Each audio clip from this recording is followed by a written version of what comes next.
I was born in silence, above the clouds, where the earth meets the sky, high in the heart of Tajikistan. The sun kissed my peaks. The wind sang around me. I was strong, steady, ancient, winter after winter. I grew, patient and quiet, snow by snow, layer by layer. They called me eternal, and every spring I woke up the world below. I became rivers.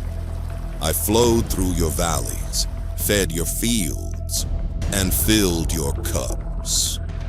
I was your orchards, your apricots and wheat. I was the heart of your gardens, the pulse in your cities, the song in your streams. You didn't always see me, but I was there. In your bread, in your tea, in the hands of every farmer, in the smile of every child. I gave without asking. But now,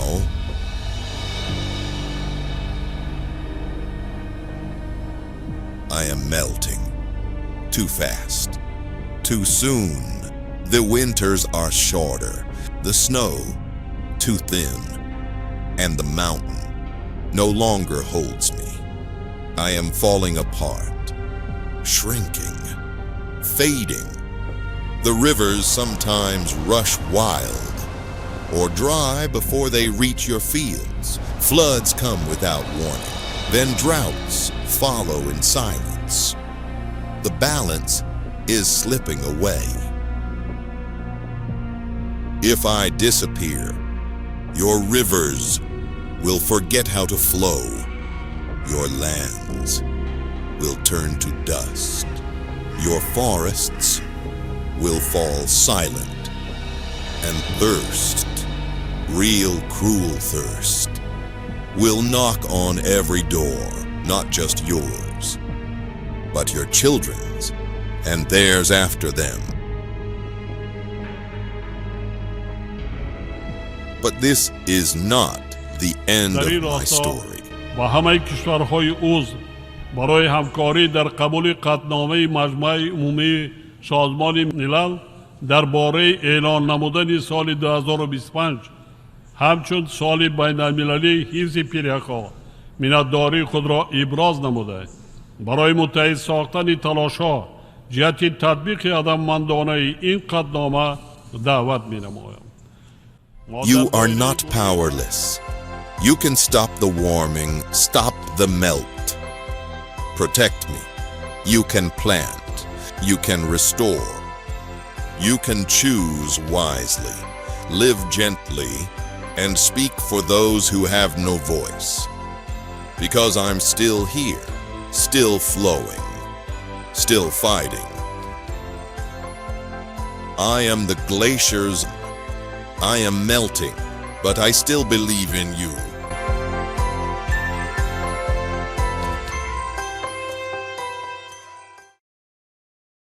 Your Excellency, President of the Republic of Tajikistan, Mr. Emomali Rahmon. جناب عالی محترم امامعلی رحمان پرزیدنت جمهوری تاجیکستان، جنابان و خانمان، با صمیمیت کامل همه شما را به افتتاح کنفرانس بین المللی سطح بلند اوید به حفظ پیرک‌ها خوش آمدید میگویم. در شویتزاریا یک حالت روی داد که واقعا طبیعت با ما بازگوی خود را نشان میدهد و در اینجا ما همکاری های خود را پیشه میگیریم جهت حفظ پیرک‌ها و این در اساس همکاری ها هماهنگ ساختن فعالیت ها برای به مقصد رسیدن و من خواهش میکنم که محترم جناب عالی پرزیدنت جمهوری تاجیکستان رشته سخن را به شما دهم. لطفاً.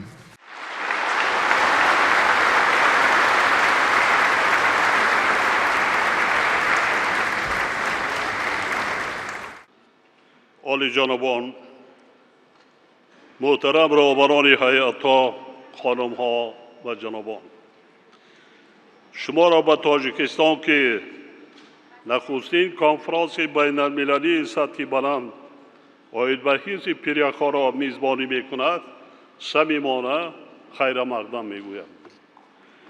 این کنفرانس قدم مهم در سمت تطبیق قطعنامه سازمان ملل متحد درباره اعلان نمودن سال 2025 همچون سال بین المللی حفظ پیریاک‌ها میباشد. همایش امروزه برای تبادل افکار وابسته به این موضوع حیاتاً مهم، همچنین استفاده عاقلانه ذخیره‌های آب عرصه مکالمه سودمند را فراهم می‌آورد. اشتراکداران گرامی، آبشوی با صورت پیریاک‌ها امروز به یک بحران گلوبالی زمان ما تبدیل یافته. در طول 10 سالهای آخر آنها با سرعت بلند کاهش می‌یابد. این روند تشویش‌آور در تاریخ انسانیت بی سابقه است. طبق ارزیابی کارشناسان سال 2023 بزرگترین کاهش سالانه حجم پیریاک‌ها به قید گرفته شد. در نتیجه 600 گیگاتن آب آشامیدنی تلف یافت که سبب بلندشوی سطح میانه اقیانوس جهانی گردید. تغییریابی اقلیم علاقه باعث نابود شدن تقریباً 3/1 پیریاک‌های کوهی در سراسر جهان گردیده است. این روند تنها مشکلات اکولوژی نبوده و بسیار ساحه‌های حیات انسانیت علاقمندی زیست دارد. پیریاک‌ها در سیاره ما همچون یکی از سرچشمه‌های اساسی آب نوشاکی به حساب رفته. حفظ آنها زمینه را برای رسیدن به اکثر هدف‌های رشد استوار مهیا می‌سازد. همزمان با این آبشوی با سرعت پیریاک‌های قطبی سبب آبخیزی‌ها در کشورها و شهرهای ساحلی شده. میلیون‌ها آدمان را از منزل‌هایشان محروم می‌سازد. گذشته از این روند مذکور باعث کم شدن حدود خشکی کشورها و عامل مهاجرشوی اهالی می‌گردد. واضح است که به تلاش‌های فوری و فعال مطابق سازی که به هدف 1.5 درجوی سازشنامه پاریس موافقت می‌کند، این تمایل عاقبت‌های فاجعه‌بار خواهد داشت. پیریاک‌ها و قبض‌های یخبندی در گردش اقیانوس‌ها نقش اساسی دارند. آنها همچون تنظیمگر اقلیم معتدل طبیعی در سیاره ما عمل می‌کنند. طبق ارزیابی کارشناسان در حالت زیاد گردیدن حجم پرتاب گازهای گلخانه‌ای به اتمسفر متناسباً حجم ضرر اقتصادی نیز به دولت‌های آسیب پذیر افزایش می‌یابد.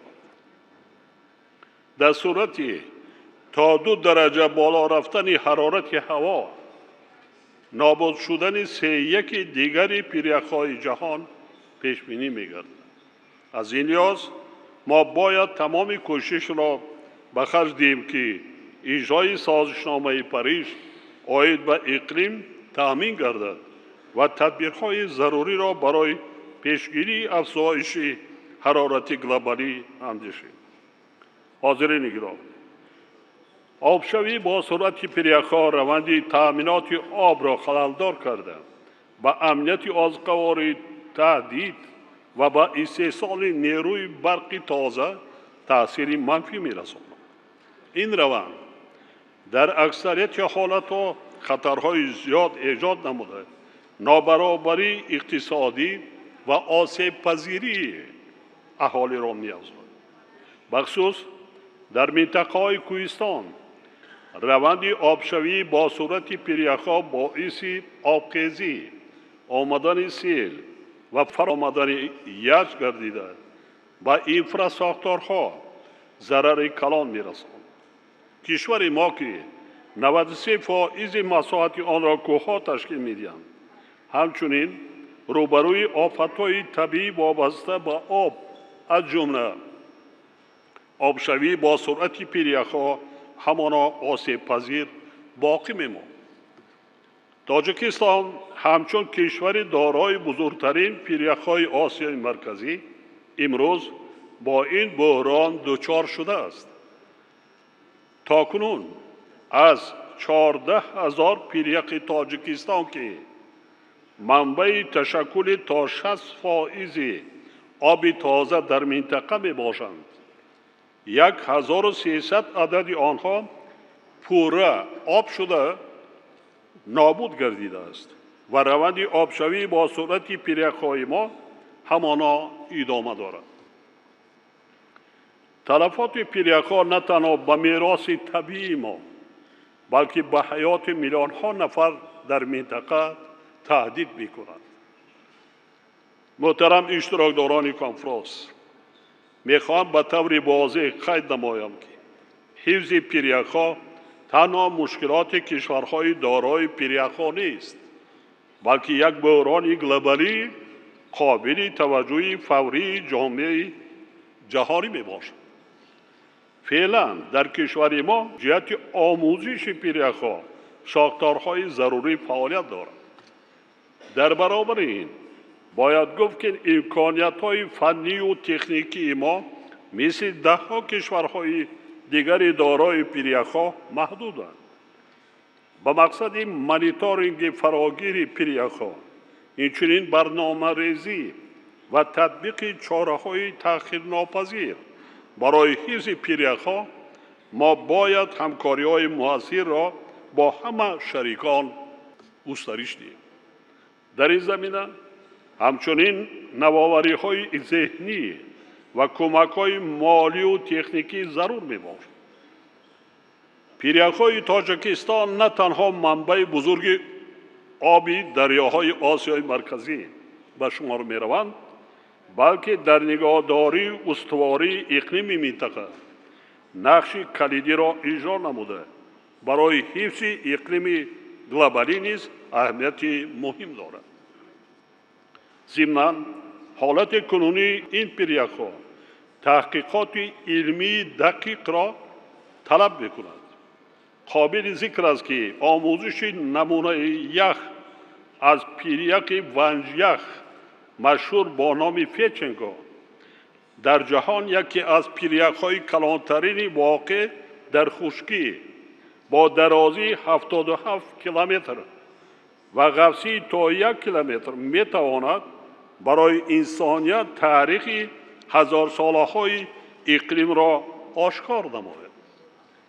با در نظر داشته جایگیر بودن زیاده از 60% پیریخ‌های منطقه در تاجیکستان، پیشنهاد می‌نمایم که یک جا با شریکان رشد و پژوهشگاه‌های علمی و تحقیقاتی اکسپدیسیای فراگیر آموزش پیریخ‌های تاجیکستان را تشکیل کرده در کشور ما یک آزمایشگاه منطقوی یخشناسی تأسیس داده شود. ما از همه شریکان و جانب‌های منفعت‌دار دعوت می‌نماییم که این تشبث را دستگیری نمایند و به این وسیله در تطبیق 10 ساله عمل برای علم‌های یخشناسی سال‌های 2025-2034 سهم مناسبی خود را گذارند.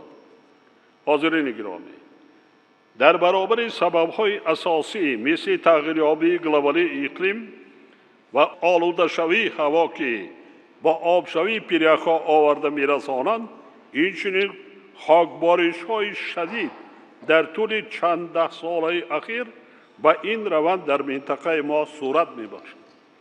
یکی از مشکلات دیگری با پیریخ‌ها خاص در کشور بلندکوی ما خطر کنده شوی کل‌های پیریخی میباشد که در نتیجه آن منطقه‌های اهالی‌نشین و انفراستراکچور آنها خراب شده.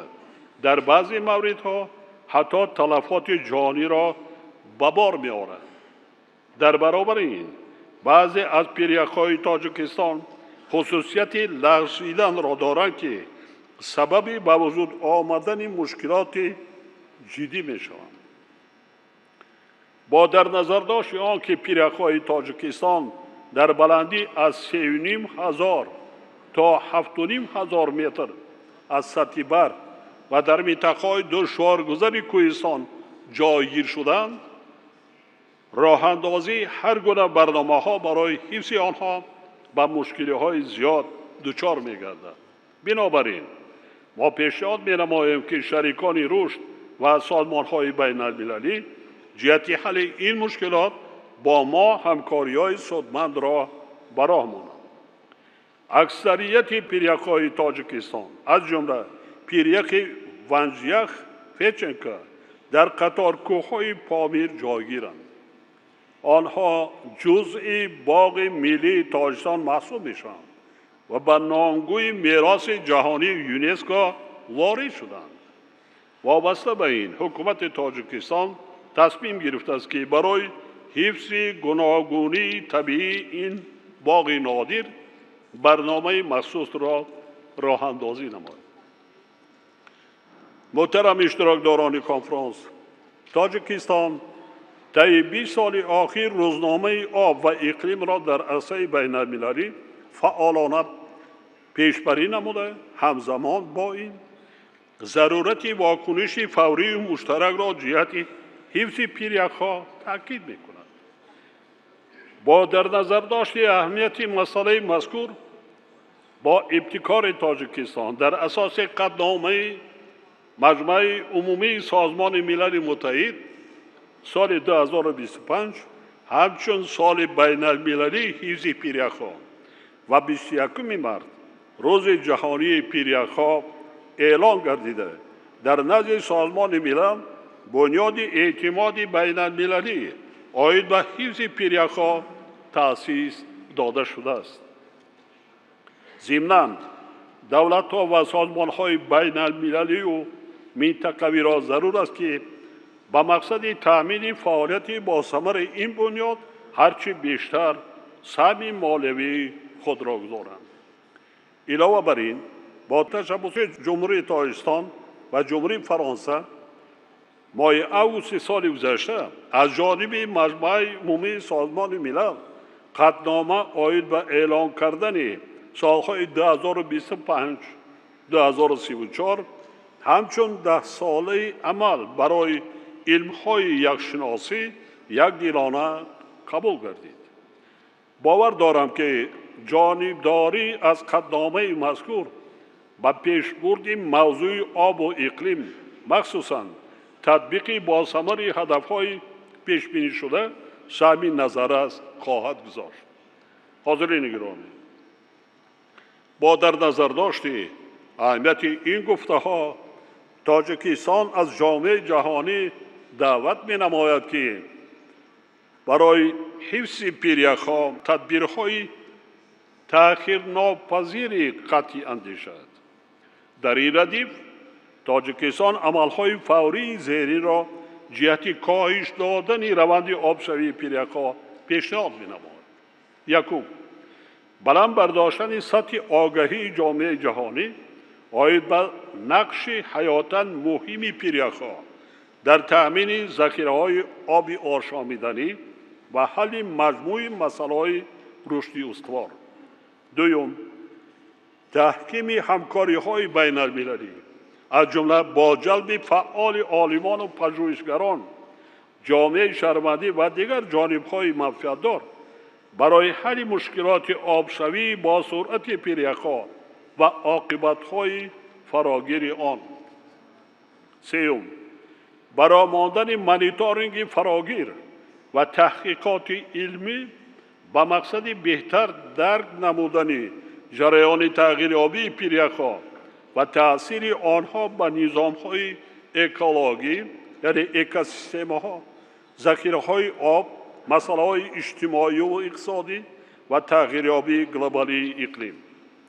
جهت حل این مسئله پیشنهاد می‌گردد که کشورهای دارای امکانات جمع‌آوری معلومات دقیق آید به حالت پیریخ‌ها بخصوص توسط ظرفیت‌های محوره‌ای تبادل دائمی اطلاعات را با کشورهای دارای امکانات‌های محدود در این جاده راه اندازی نمایند.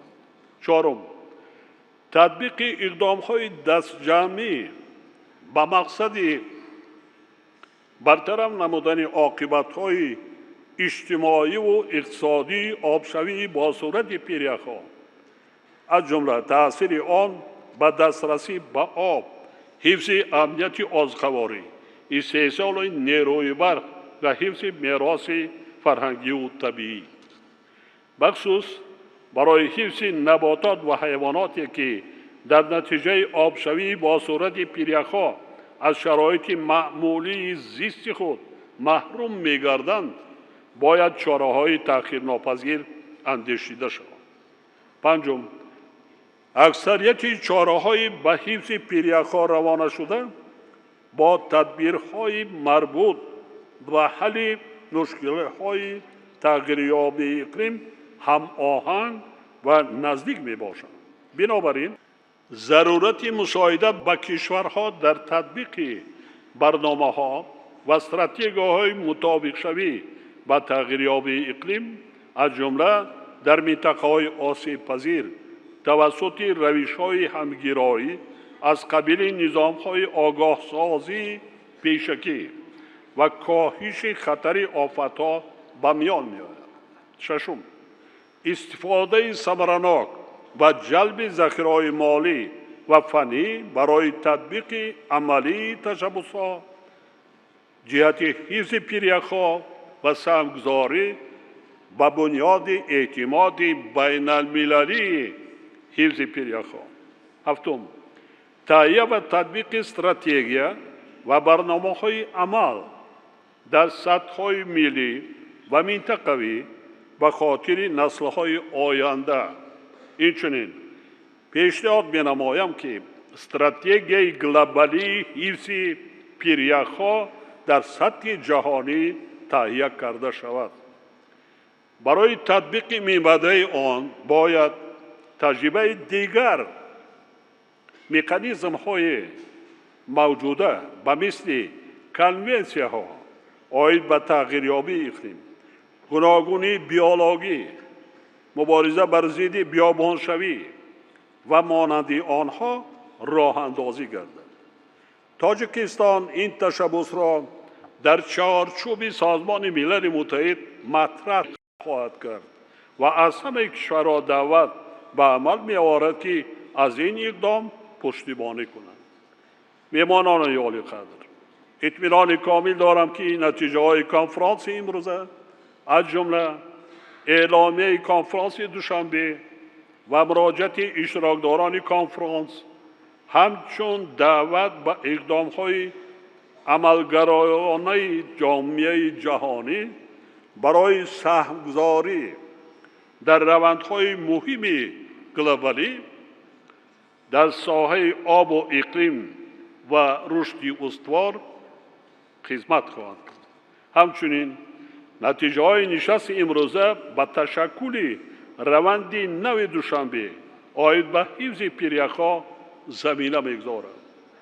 مقصد اساسی ما حفظ این ذخیره‌های حیاتاً مهم توسط تلاش‌های مؤثر مشترک جامعه جهانی با منفعت نسل‌های امروز و فردا میباشد. هر ذره تلف شده پیریخ‌ها باعث افزایش خطرها برای آینده انسانیت میگردد.